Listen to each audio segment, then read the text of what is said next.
जय जगन्नाथ। पुणी थरे आपण मानंकु आ गोटे वीडियो को स्वागत।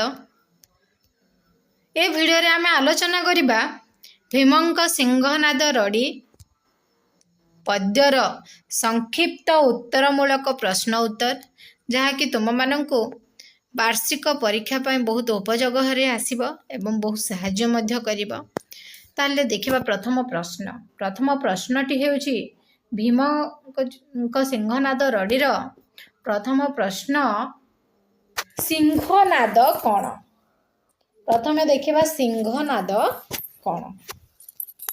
सिंहनाद हेउची महिषी सिंहरे निर्मित एक भयंकर ध्वनियुक्त वाद्य जहा जे कि शिव मध्य भैरव रूप धारण करी सिंहनाद करिला बेले पृथ्वी रे प्रलय सृष्टि होइथाए।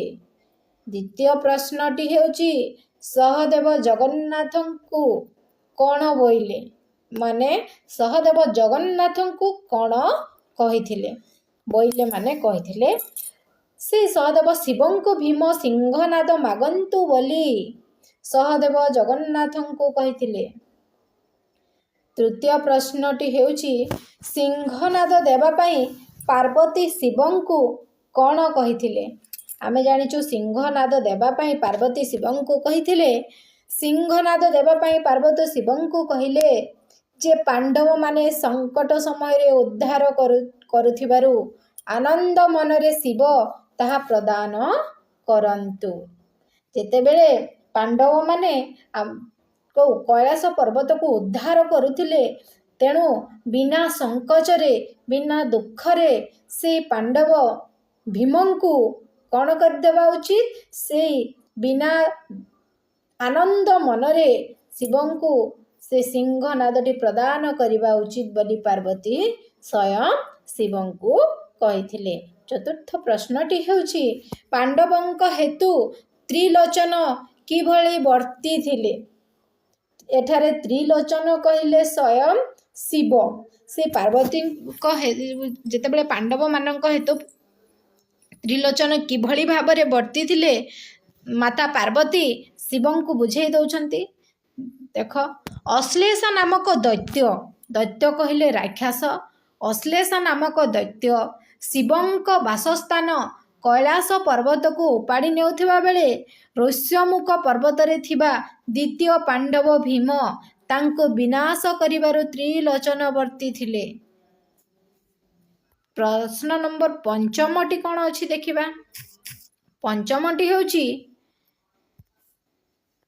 सिंहनाद किपरि गति करी भीमंक हस्त को आसिला। सिंहनादटी किपरि भाबरे गति करिकी भीमंक हस्त को आसीछि। ताहले एबे देखिबा सिंहनाद प्रचंड पवन बेगरे गगन मंडल प्रकंपित करी गति करी कलानल ठारू अधिक ज्योतिष्मान होई सूर्यंक ठारू शतगुण तेजस्कर रूप धारण करी भीमंक हस्त को आसी थिला। प्रश्न नंबर 6 कौन अच्छे देखिबा व्यास सरोवर महात्म लेख। एटा मोस्ट इम्पोर्टेंट समस्ते मने रखिथिबो। व्यास सरोवर महात्म कौन अच्छी देख कौनसी शरणागत व्यास सरोवर रे शत्रु ठारू रक्षा पाई आश्रित होइथिबा बेले जदि तार शत्रु सेठारे बलपूर्वक प्रवेश करे तेबे से ध्वंस होइजिबा निश्चित। यहाँ ही व्यास सरोवर महात्म।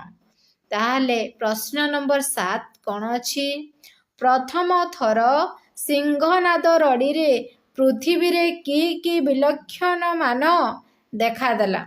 आमे जान जेतेबेले भीम द्वितीय पांडव भीम सिंहनादटी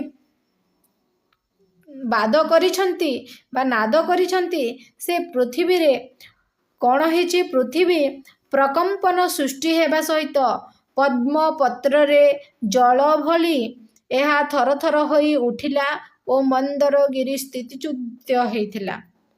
बुझिला प्रथम थर रे आम पृथ्वीटा कौन प्रकंपित हेबा सहित ପଦ୍ମପତ୍ର ପରି ଢଳ ଢଳ ବା ଜଳ ଭଳି ଏହା ଥର ଥର ହେବାକୁ ଲାଗିଲା ତା ଉଠିଲା ଏବଂ ମନ୍ଦରଗିରି ମଧ୍ୟ କ'ଣ ସ୍ଥିତିଚ୍ୟୁତ ହୋଇଥିଲା, ତା ଜାଗ ଛାଡ଼ି ଥିଲା, ହଳି ଯାଇଥିଲା।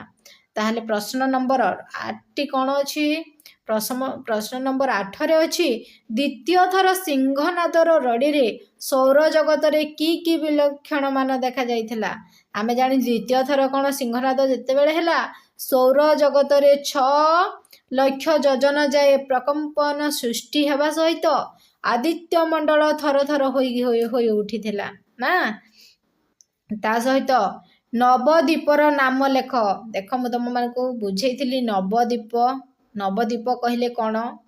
ଦେଖ 9ଟା ଦ୍ୱୀପ। ସ୍କନ୍ଦ ପୁରାଣର ସୂଚନା ଅନୁସାରେ ନବଦ୍ୱୀପ ହେଉଛି ଇନ୍ଦ୍ରଦ୍ୱୀପ, ନାଗଦ୍ୱୀପ, ସୌମ୍ୟଦ୍ୱୀପ, ଗନ୍ଧର୍ବଦ୍ୱୀପ, ବରୁଣଦ୍ୱୀପ, କଶେରୁମାନ ଦ୍ୱୀପ, ତାପରେ ଗଭସ୍ତିମାନ ଦ୍ୱୀପ, ତାମ୍ରପନ୍ନ ଦ୍ୱୀପ ଓ କୁମାରିକା ଦ୍ୱୀପ।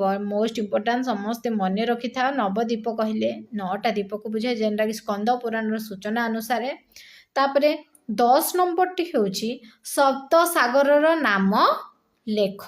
ଆମେ ଜାଣିଛୁ ସପ୍ତସାଗରର ନାମ କ'ଣ ଥିଲା, ମୁଁ ତୁମମାନଙ୍କୁ କହିଛି, ବୁଝେଇଛି ମଧ୍ୟ।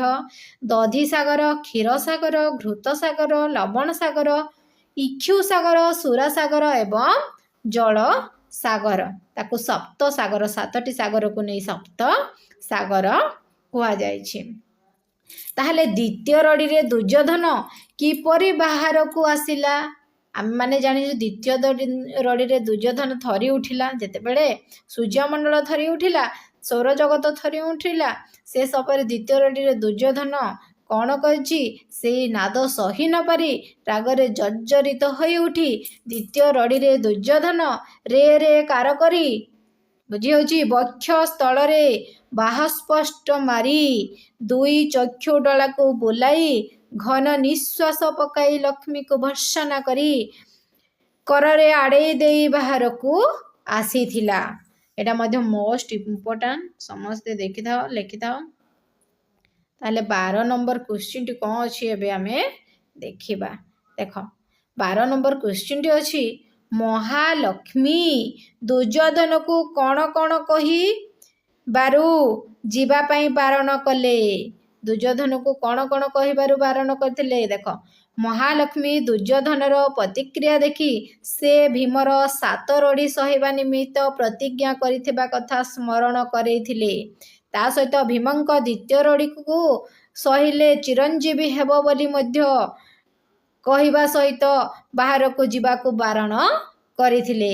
ସ୍ୱୟଂ ଲକ୍ଷ୍ମୀ ତାଙ୍କ ସହ ଥିଲେ ଏବଂ ତାଙ୍କୁ 7 ରଡ଼ି ସହିବା ପାଇଁ କ'ଣ କରିଥିଲେ? ପ୍ରତିଜ୍ଞା କରେଇଥିଲେ।